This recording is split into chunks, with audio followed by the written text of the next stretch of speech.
un triangle. Intéressons-nous aux droites particulières du triangle. Vous en connaissez déjà des droites particulières du triangle. Par exemple, la hauteur d'un triangle, vous en avez tous entendu parler. Mais ça correspond à une réalité, cette notion de hauteur. Si vous prenez ce triangle ici, je l'ai un peu transformé pour qu'il ait l'air d'un bâtiment. Vous avez vu, hein, j'ai mis une porte, etc. Alors imaginons que vous soyez au sommet de ce bâtiment. Vous voulez évaluer la hauteur du bâtiment. Qu'est-ce que vous allez faire, naturellement?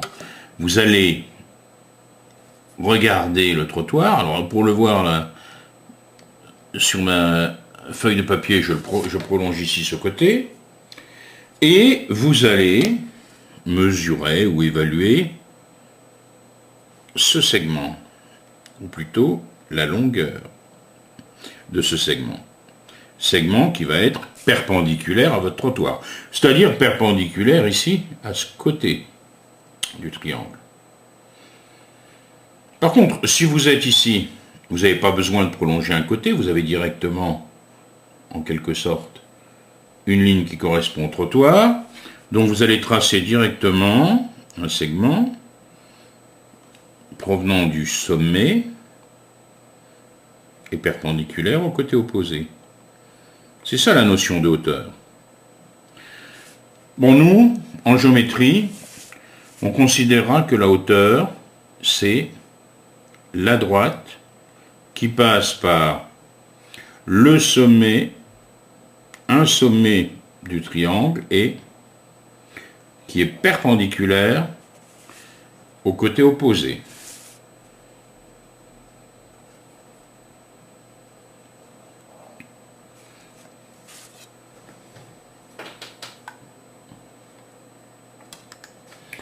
Bien, quand j'ai un triangle, je peux le placer devant moi comme je veux. Hein. Par exemple, sur ce côté-là, sur un autre côté. Je peux le placer en oblique, carrément sur aucun côté. Mais en fait, si on pense à ce qu'on vient de faire, il y aurait trois hauteurs alors. Parce que si je le place ainsi, vous vous souvenez, imaginez le bâtiment, vous avez votre personnage qui est en haut. Quand vous tracez la hauteur, il va falloir prolonger ici, le côté opposé à ce sommet, puis vous tracez la hauteur issue de ce sommet et qui est évidemment perpendiculaire au côté opposé. Alors attention, c'est une droite. La voici, une hauteur. Maintenant, si je prends ce triangle que je le place ainsi, j'ai ici imaginé le personnage, vous avez une deuxième hauteur, d'accord? Bon, c'est un exercice qu'il faudra faire plus tard, sans avoir bien sûr besoin de déplacer le triangle. On fera tout ça dans notre tête. Alors voilà, je prolonge, ici il est perpendiculaire. Et puis, tiens, la hauteur qui est issue de ce sommet. Alors là, je ne vais même pas retourner le triangle, je fais ça dans ma tête. Donc ici, il faudra que ça soit perpendiculaire au côté opposé. Je peux très bien prolonger ici ce côté